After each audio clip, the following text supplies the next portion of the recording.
اس کی کم عمر نند نے بھی اپنا حصہ ڈالنا ضروری سمجھا۔ ہاں چلی جاؤں گی میں، وہ بستر سے اٹھنے کی کوشش کرنے لگی تھی۔ کہاں جاؤں گی؟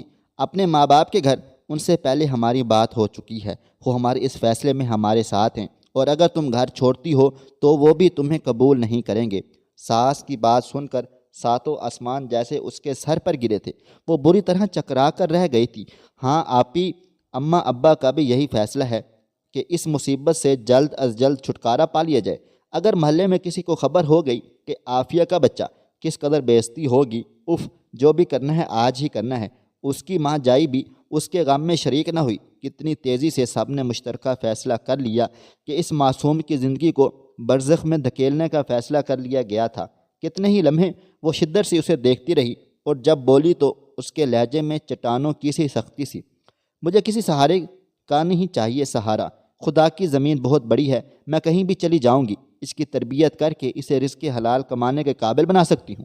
مجھ میں اتنی ہمت ہرگز نہیں کہ میں اپنی پیدا کردہ اولاد کو خود اپنے ہاتھوں سے اس حال میں پہنچاؤں کہ وہ اپنا پیٹ پالنے کے لیے زنانہ لباس پہن کر، میک اپ سے لتھڑا چہرہ لے کر در در جائے اور بھیک مانگے، روٹی کے حصول کے لیے جسم فروشی کا کام کریں۔ حنان اگر مجھے طلاق دینا چاہتے ہیں تو وہ یہ بھی کر کے دیکھ لے، میں کسی دھمکی سے ڈرنے والی نہیں ہوں۔ آخر میں اس کی نگاہیں حنان کے چہرے پر یوں رک گئی تھی کہ جو اس کے آخری جملے پر آگ بگولا ہو گیا تھا کہ تمہیں کیا لگتا ہے میں تمہیں اتنے آسانی سے طلاق دے دوں گا؟ اپنی اور اپنے خاندان کی بے عزتی کروانے کے لیے آزاد چھوڑ دوں گا؟ ہرگز نہیں، میں تمہیں آزاد چھوڑ دوں تاکہ تم اس ہجڑے کی پرورش کر کے ایک مہان عورت کا روپ دھار لو اور لوگوں سے ہمدردیاں وصولتی پھرو، لوگ تمہیں پوجنے لگیں کہ تم نے اس نامکمل بچے کی خاطر اپنا بسا بسایا گھر چھوڑ دیا۔ اب وہ اس پر نفسیاتی دباؤ ڈال رہا تھا، وہ دنگ ہو کر رہ گئی تھی۔ تم اسی گھر میں رہو گی میری بیوی بن کر، اور اس منحوس کا بندوبست بھی ہو جائے گا کچھ ہی دیر میں۔ تمہارے پاس صرف 1 گھنٹہ ہے، اس سے جتنا پیار کرنا ہے کر لو۔ آج کے بعد بھول جانا کہ تم نے کسی کو جنم دیا تھا۔ وہ سفاکی کی انتہاؤں کو پار کر گیا تھا۔ عافیہ کے کانوں میں جیسے کسی نے پگھلا ہوا سیسہ انڈیل دیا تھا۔ حنان تو اسے ایک بند گلی میں لا کر کھڑا کر گیا تھا۔ اس کی خالی التجائیں امیز نگاہیں اپنے شریک حیات کے چہرے سے لپٹ گئیں، مگر اسے کوئی فرق نہیں پڑا تھا۔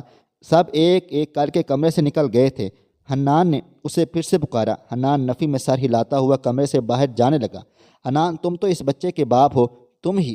بات درمیان میں رہ گئی۔ حنان نے اچانک ہی اپنا آخری قدم بھی کمرے سے باہر نکال کر دروازے کو ایک جھٹکے سے بند کر دیا تھا۔ کمرے کا دروازہ بند ہونے پر اسے ہوش آیا۔ تمام ہمت مجتمع کر کے وہ بستر سے اٹھی اور لڑکھڑاتے ہوئے دروازے تک آئی۔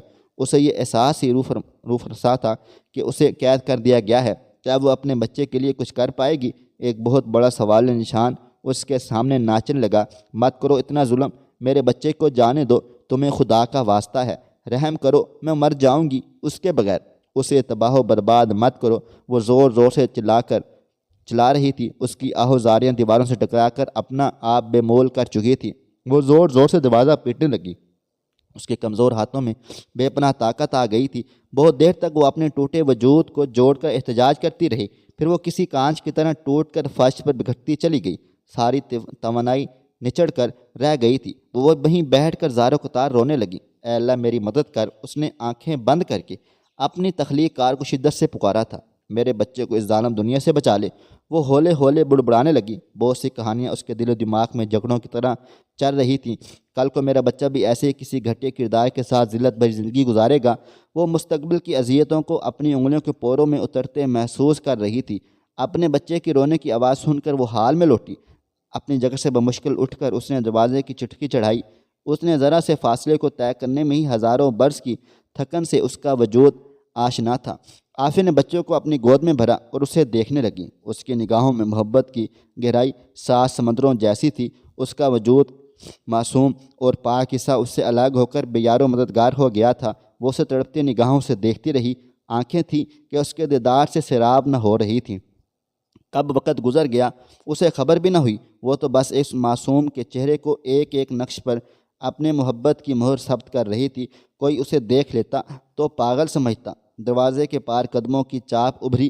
چاپ سن کر وہ سہمی ہرنے کی طرح چکنا ہو گئی۔ عافیہ دروازہ کھولو۔ بہت دیر بجانے کے بعد بھی جب کوئی جواب نہ ملا تو حنان دھاڑ کر بولا، میں دروازہ نہیں کھولوں گی۔ وہ روکتے روئے چیختے چلاتے ہوئے بولی، اور بچے کو زور سے خود میں بھینچ لیا۔ دروازہ زور زور سے دھڑا دھڑ اور دھمکیوں بھرے لہجے کسی پتھر کی طرح اس کی سماعتوں پر برس رہے تھے۔ میں کیا کروں میرے مالک، مجھے کوئی رستہ دکھا، میری مدد فرما۔ بچہ اس کی پرزور گرفت میں مچل رہا تھا۔ اس کے مچلنے کا اسے احساس ہی نہیں ہوا، جبکہ وہ خود خوفزدہ نگاہوں سے دروازے کو دیکھ رہی تھی۔ دروازے پر جیسے مکوں کی بارش ہو گئی تھی، لگتا تھا کسی بھی وقت آن دروازہ ٹوٹ کر نیچے گر جائے گا، اور یہی ہوا۔ دو مردوں کی طاقت سے دروازہ ٹوٹ گیا تھا۔ انہیں اپنی طرف بڑھتا ہوا دیکھ کر عافیہ بجلی کسی تیزی سے اٹھی تھی۔ عافیہ، اس تماشے کو کوئی فائدہ نہیں، بچہ میرے حوالے کر دو۔ حنان آہستگی سے اس کے قریب آتے ہوئے بولا۔